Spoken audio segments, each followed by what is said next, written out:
Now, some people might suggest putting up the recent BBC TV licence to £169 would have been enough to see off the BBC. But in fact, it's the inner turmoil that's now literally seen off the BBC, wiping millions away. And this is all down to, some people might suggest, their star power. As ever, let me explain. Hi, good to see you. You all right today? By the way, I'm glad you enjoyed the story, the video about the Royal Horse Guards and household cavalry and stuff like that. Glad you agree. It's ridiculous, isn't it? I hope they just stick with it, because it would be awful if they were put behind barriers and you couldn't see them. I mean, it's just wonderful to see the horses with respect, you know, stand away, but with respect. And I think the people from the household cavalry do a terrific job. I mean, it really is, you know, it's a spectacle, as you saw in the video when they come marching out with the horses. It's all free, you know, you can stand there. Where else can you get that close to such beautiful animals? See those gleaming uniforms and history literally in front of you. You know, such a shame if it goes missing.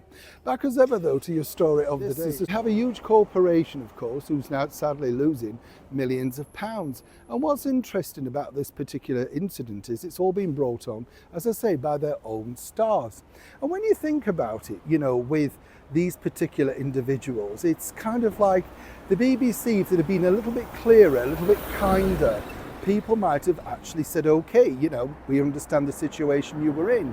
But it's like Gary Lineker and his endless tweets, and the fact, of course, that we've got BBC News readers behaving disgracefully live on screen and then getting to keep their 200 plus a year jobs that you have to pay for, and then you have to be told they're impartial. Of course nobody believes them. Who would? It's ridiculous.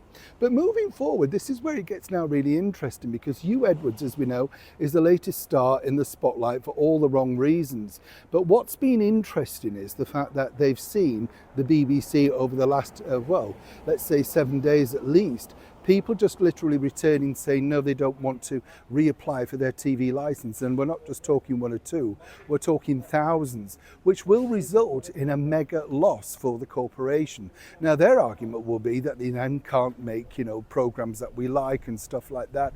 I think given the fact that you see all the wokerati in all the programs, right from the children's programs right through to all the series now that they're trying to infiltrate, whether that be having literally rewriting history with Anne Boleyn as a person of colour, it's just ridiculous. And the bottom line is now it's all coming to fruition, because the only way that this really hurts any major company, whether it be McDonald's putting the prices up too much, or Marks and Spencer's making you do everything by credit card, if you just pull your money away, then they crumble. And the BBC are literally finding this out. Now, one can't just put all the blame down to Hugh Edwards, but really this was well, shall we say, the final nail in the coffin.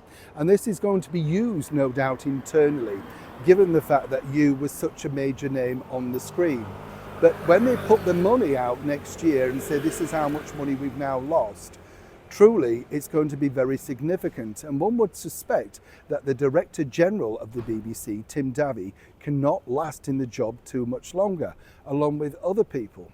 However, as we've seen time and time again, the worse you do, the more you're rewarded. But this time around, it's going to really sting. Neil Sean in the very heart of London.